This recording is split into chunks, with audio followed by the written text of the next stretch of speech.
ଏତେ ବହୁତ ବାଟ ଆହୁରି ରହିଲାଣି। ଏଇ ଦେଖନ୍ତୁ ଆମେ ଏଇ ସିଡ଼ିରେ ଯିବା କାମ ପାଇଁ ଟିକେ ଲିଫ୍ଟ ଫିଫ୍ଟ କରିଥିଲେ ହେଇନଥାନ୍ତା। ହଁ ତ ଧରିକି ନବା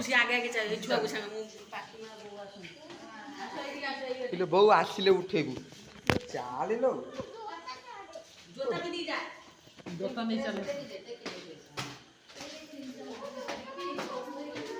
ହଁ ଦେଖିବା ମାଛ ଯିବା।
ଛୋଟ ଛୋଟ ପିଲାମାନେ ସମସ୍ତ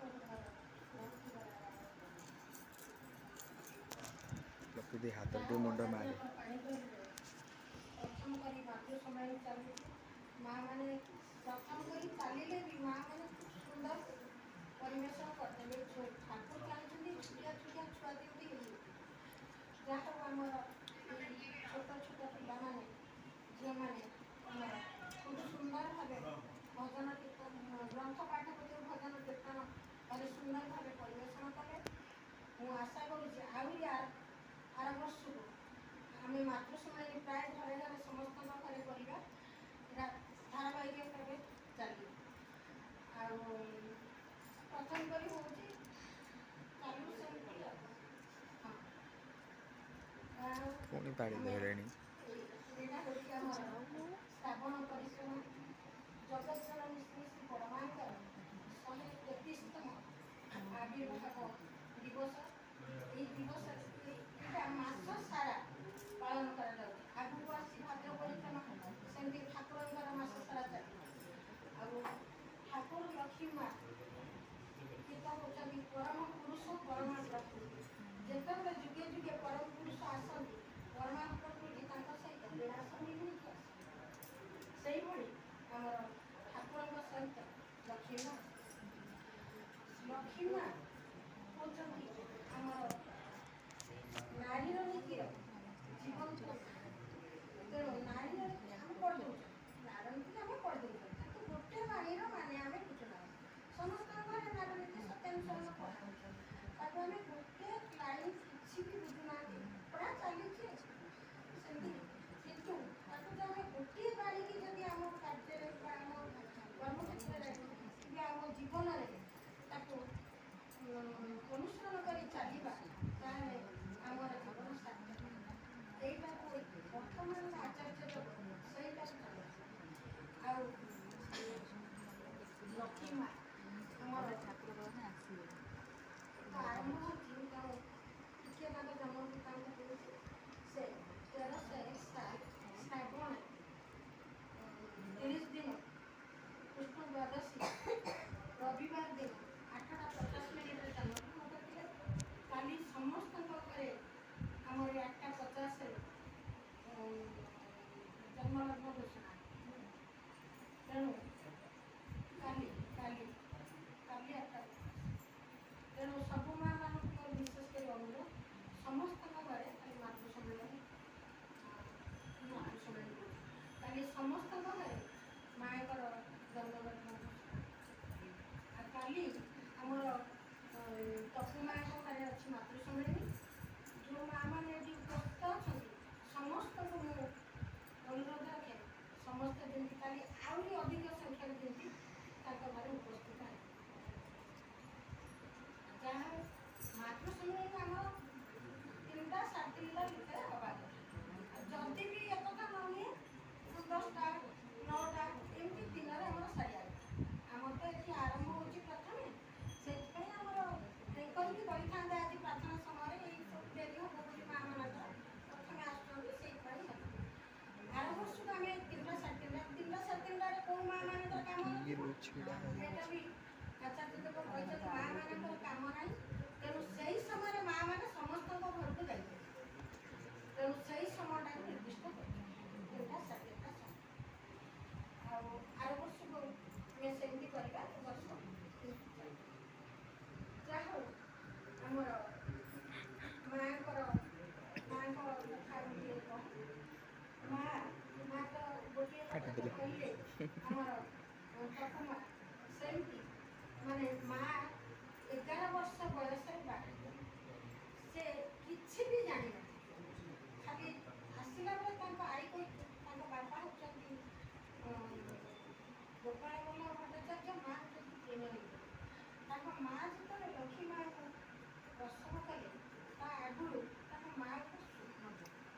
କ'ଣ ସ୍ୱପ୍ନ ଦେଖିଲେ ନା ସେ ଦେଖୁଛନ୍ତି ଗୁରୁବାର ଲକ୍ଷ୍ମୀଙ୍କୁ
ଜାଣିନାହାନ୍ତି ତାଙ୍କ ଆଈ କହିଦେଇଛି ଜାଣେ ନା ପାରେ ନା ମାନି ତ କରି ଏ ତିନି କଥା ଯିଏ ଯାହା କହିବ କାହାକୁ ଜାଣେ ନା ବୋଲି କହିବ କି ଏ କାମଟା କର ପାରେ ନା ବୋଲିକି ବି କହିବ ଏ ଜିନିଷଟା ଦିଅ ନାଇଁ ଘରେ ବୋଲିକି ବି କହିବ ଏଇଟା ତ ସେ ଅକ୍ଷର ଅକ୍ଷର ମାନେ ଆଉ କହିଥିଲେ ମୁଖରା କି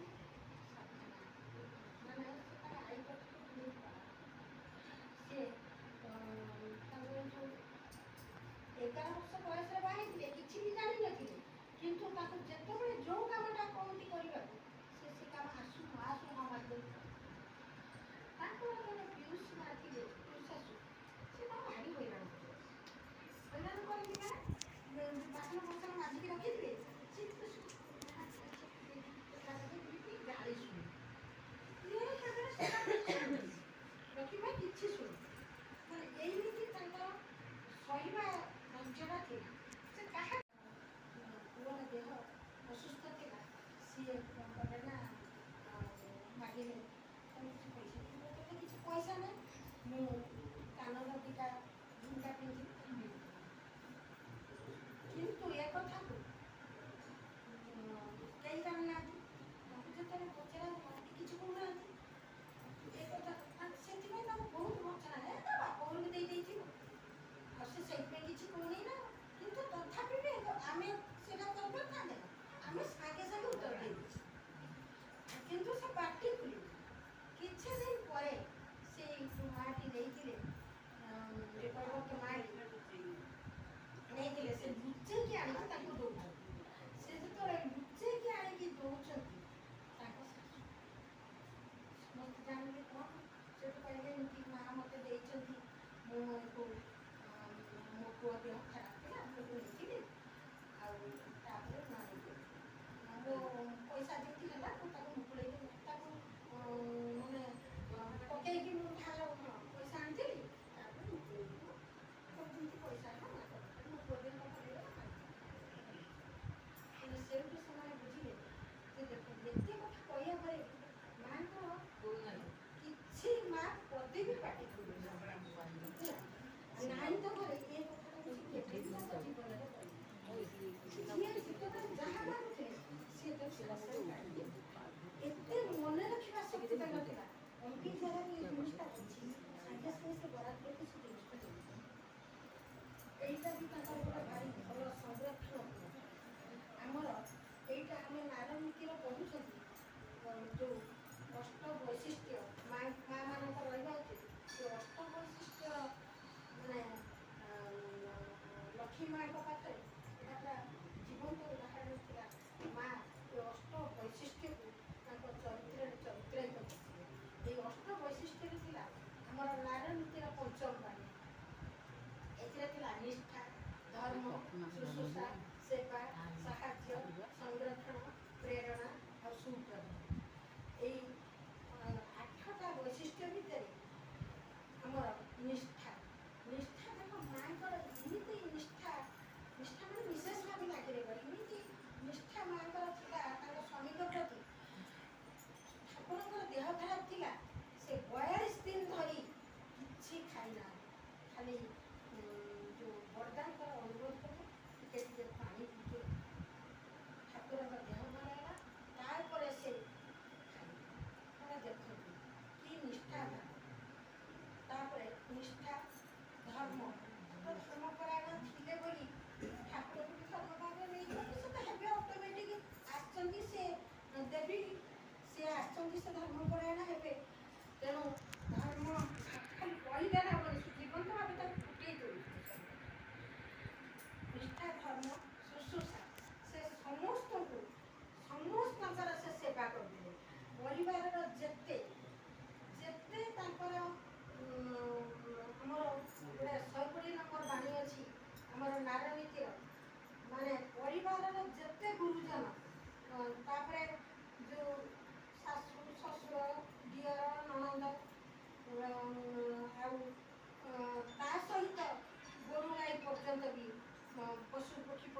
ପଚାରିକି କାହାରି ତାଙ୍କୁ କାଟି ଦେଇଦେବେ ଯେଉଁ ଉଦାହରଣଟା ମୁଁ ଦେବି।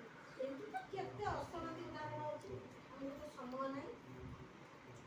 ଯାହା ହଉ ସେ ତାଙ୍କ ପାଖରେ ଥାଉ ନଥାଉ ଯେତିକି ଥିବ ସେ ତାକୁ ସାହାଯ୍ୟ ସଂରକ୍ଷଣ ଏଇଟା ମାନେ ମା ମାନଙ୍କ ଏଇଟା ପୁରା ରହିବା କଥା। ସଂରକ୍ଷଣ କ'ଣ ନା ଲକ୍ଷ୍ମୀ ମା ଗାଈ ପାଉଥିଲେ ତାକୁ ବି ସେ ଆଉ ଠାକୁରଙ୍କୁ ଥରେ ମାଟିରେ ବାନ୍ଧି ସେ କ'ଣ କଲେ ସାଙ୍ଗେ ସାଙ୍ଗେ ତାକୁ ପଚାରିଲେ ଯାହା ଲକ୍ଷ୍ମୀ ମା ଲକ୍ଷ୍ମୀ ମା ସାଙ୍ଗେ ସାଙ୍ଗେ ତାଙ୍କ ରୋଷେଇ ଘରେ ଠାକୁର ରଖିଥିଲେ ସାଙ୍ଗେ ସାଙ୍ଗେ ଆମେ ଏ ଯେଉଁ ଛୁଆ ଖାଆନ୍ତି ଯେଉଁ ବାଲି ଶାଗୁ ବାଲି ଯେଉଁ ଖାଆନ୍ତି କାଢ଼ିକି ଦେଇଦେଲେ। ଆଉ ଥରେ ଠାକୁର ଇଚ୍ଛା କଲେ ଯେ ସୁନାମୁଖୀ ମୁଗ ଯାଇ ସେ ମଧ୍ୟ ତାକୁ ପାବନାରୁ ନେଇକି ଆସିଥିଲେ। ତାକୁ ସେ ଖଟ ତଳେ ରଖିଥିଲେ ସାଙ୍ଗେ ସାଙ୍ଗେ ଜଣକୁ ପଠେଇଲେ ଯାଇ ସେଇ ଡବାରେ ଅଛି ନେଇ ଆସିବ ଠାକୁର ଚାହିଁଛନ୍ତି ନା ଠାକୁର ଯେଉଁଟା ଚାହାନ୍ତି ତାକୁ ମାନେ ମାନେ ଡେରି କରେନି ତଥାପି ସାଙ୍ଗେ ସାଙ୍ଗେ ତାକୁ ଥରେ କହିଲେ ଆଳୁ ଚପ୍ ଖାଇବେ ସାଧାରଣ କଥା ଏ ଉପସ୍ଥିତ ବୁଦ୍ଧିଟା ତାଙ୍କର କେତେ ଦେଖନ୍ତୁ ସେ ଥରେ କହିଲେ ଆଳୁ ଚପ୍ ଖାଇବେ ସେ କ'ଣ କଲେ ତରକାରୀ ସାଙ୍ଗେ ସାଙ୍ଗେ କ'ଣ କଲେ ଆଉ ଯେଉଁ ତରକାରୀ ହେଇଥିଲା ଯେଉଁ ଆଳୁ ପଡ଼ିଥିଲା ସେ ଆଳୁ କାଢ଼ି ଆଣି ଚକଟିକି ଆଳୁ ତରକାରୀ ମାନେ ତାଙ୍କର ଶ୍ରଦ୍ଧା ଭକ୍ତି ଆଉ ପରିବାର ଯେଉଁ ଉତ୍କଣ୍ଠାଟା ଆଉ ଠାକୁରଙ୍କୁ ଭଲ ପାଇବାର ଠାକୁରଙ୍କୁ ହଉଛି କେତେ ଭଲ ପାଇବା ଠାକୁରଙ୍କ ପାଖରୁ ବାହାରିଲା ମାତ୍ରେ ସେ ସାଙ୍ଗେ ସାଙ୍ଗେ ସେଇଟାକୁ ପୂରଣ କରିବେ।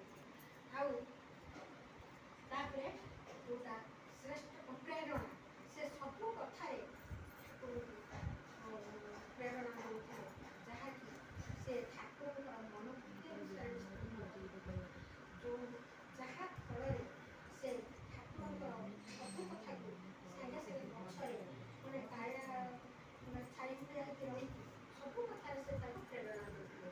ସେଇଟା ମା ମାନଙ୍କର ଆମର ରହିବା ଆଉ ସୁପ୍ରଧାନ ଏ ଅଷ୍ଟ ବୈଶିଷ୍ଟ୍ୟ ଭିତରେ ସୁପ୍ରଧାନଟା ସବୁଠୁ ଗୁରୁତ୍ୱପୂର୍ଣ୍ଣ ଯାହାକି ଆମର ଲକ୍ଷ୍ମୀ ମା ଠାକୁରଙ୍କୁ ଭଲ ପାଇ ରକ୍ତଗର୍ଭ ହେଇ ସେ ଆମ ଆଗରେ ବରଦାନକୁ ବଡ଼ୁ କରିଯାଇଥାନ୍ତି। ସେଇ ଜଣେ ସ୍ତ୍ରୀର ସ୍ୱାମୀଙ୍କ ପ୍ରତି ନିଷ୍ଠା ନଥିଲେ ସେ ଏତେ ମାନେ ଯେଉଁ ବଡ଼ଦାଙ୍କ ଭଳିଆ ସନ୍ତାନ ସଂସାରକୁ ପଢ଼ୁ କରି ଦେବା ମାନେ ସମ୍ଭବପର ନୁହେଁ।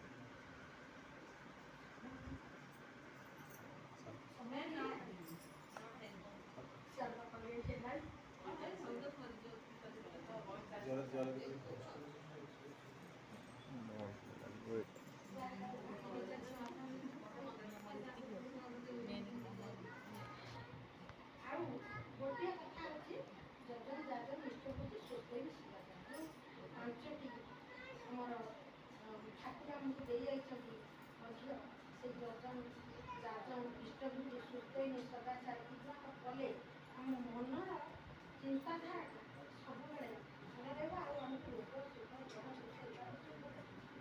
ତେଣୁ ଏଇଟା ଉପରେ ବେଶୀ ଗୁରୁତ୍ୱ ଦେଇଛନ୍ତି। ଇଷ୍ଟପତିଟାକୁ ଆମେ ପ୍ରାର୍ଥନାର ପୂର୍ବରୁ ଆଗେ ଉଠି ସାରୁ ଆଗେ କ'ଣ କରିବା ନାମ ଇଏ କରିବା ପଢ଼ାବାଟ କରିକି ନାମ କରିବା ତାପରେ ଇଷ୍ଟପତି ଆମର ଯେଉଁ ଅଛି ମୁଁ ଅପରାଧୀ ଭଗବାନ ନିରଳ ସଫା ମୋର मीष्ट प्राण से अस्ति पूजा जन पद्म दौद्य शक्ति ତାପରେ ଆମେ ସୁସ୍ଥ ଆମେ ପ୍ରଦାନ କରିବା ତାପରେ ଆମେ ଏଇଟାକୁ ଆମେ ଆଉ ନାମ ଧ୍ୟାନଟା ମୂଳ ନାମ ଧ୍ୟାନ କଲେ ଆମର ସବୁ ଗ୍ରହ ବିଭାଗ ସବୁଥିରୁ ଆମେ ରକ୍ଷା କରିବା। ସବୁବେଳେ ଆମେ ନାମ କରିପାରିବା ନାମ କରିକି ରୋଷେଇ କଲେ ଆମର ସେ ଖାଦ୍ୟଟା ମଧ୍ୟ ମାନେ ସ୍ୱାସ୍ଥ୍ୟ ପକ୍ଷେ ସେ ଖାଦ୍ୟଟା ଆମର ଆମ ରୋଗ ହେବନି ଯାହା ମାନେ ସମୟ ହେଇଗଲାଣି।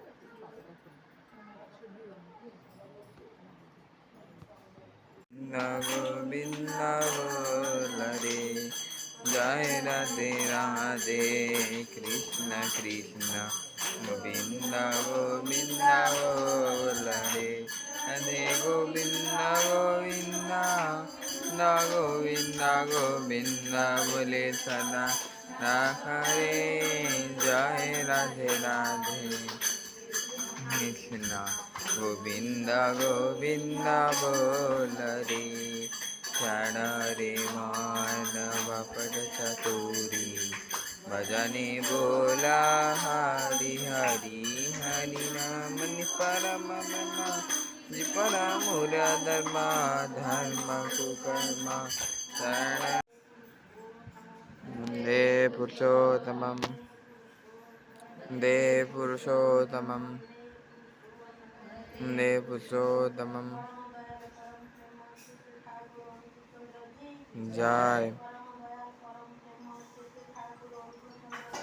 जय जय जय जय जय जय जय जय जय जय जय जय जय वन्दे पुरुषोत्तमं वन्दे आद्य पितरौ वन्दे मातुभगा वन्दे अहं पुष्टिदैवं वन्दे पुरुषोत्तमं वन्दे पुरुषोत्तमं वन्दे पुरुषोत्तमं।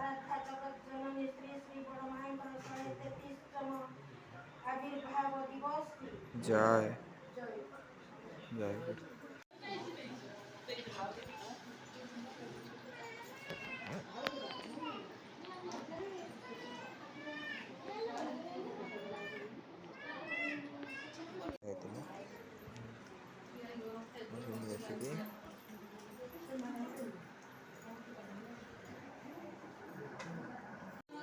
आम रंजु जो भाषण देला आम पूरा आश्चर्य।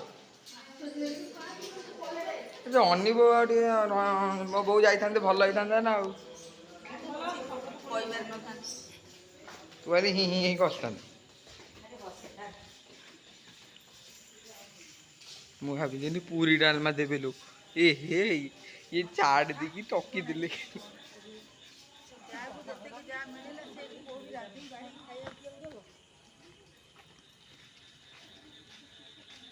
जगाटा पूरा ये निछाटिया जगह आसला सत्संग सर देखते एरिया पूरा केते बड़टे पूरा बड़ एरिया पूरा आम ये सत्संग सर मातृणी सम्मेलन थी मुझे किसी कहीपरि ना मुझे तो बहुत किसी कही था मातृणी सम्मेलन थी आम जाऊँ घर घर गले कथा जल्दी पहुँच गलुणी घर पाखरे थी सत्संगटा जल्दी सैला है अरे ये सब आस सब भल लगी लाइक एंड सब्सक्राइब करेंगे लाइक करेंगे एंड सब्सक्राइब करेंगे।